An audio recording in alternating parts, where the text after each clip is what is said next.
तो से करके प्यार टूट गइल सारा हो।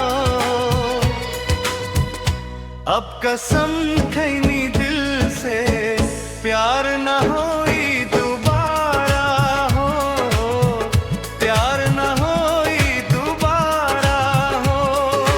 आंसू दिल बेचारा,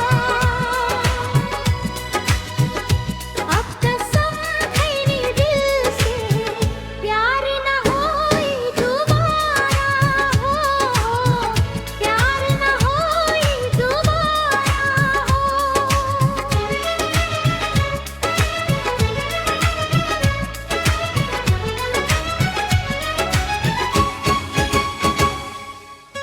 तोहरे वादे झूठ निकल गई, सपना सब कांच बन के बिखर गई। जिंदगी भर के साथ कह के बीच राह में छोड़ के चल गई। दुनिया हंसे हम रोआत बानी अकेला हो, प्यार न होई दोबारा हो, प्यार न होई दोबारा हो। ऐसे करके प्यार टूट गइल सारा हो। अब कसम खैनी दिल से प्यार न होई दोबारा हो, प्यार न होई दोबारा हो।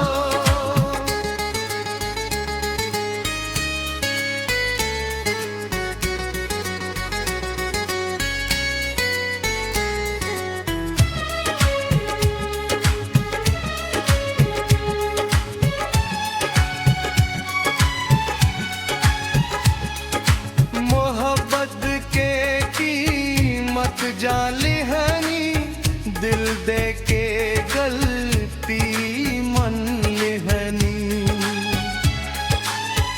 अब न भरोसा न उम्मीद, इश्क से दूरी ठान ले हनी। दर्द लिखे किस्मत हमारा हो।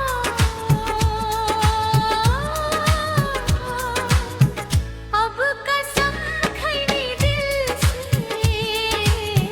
प्यार न होई दोबारा हो। साधु दिल का टूटल पर सीख मिलल सारा हो। अब कसम खैनी दिल से प्यार न हो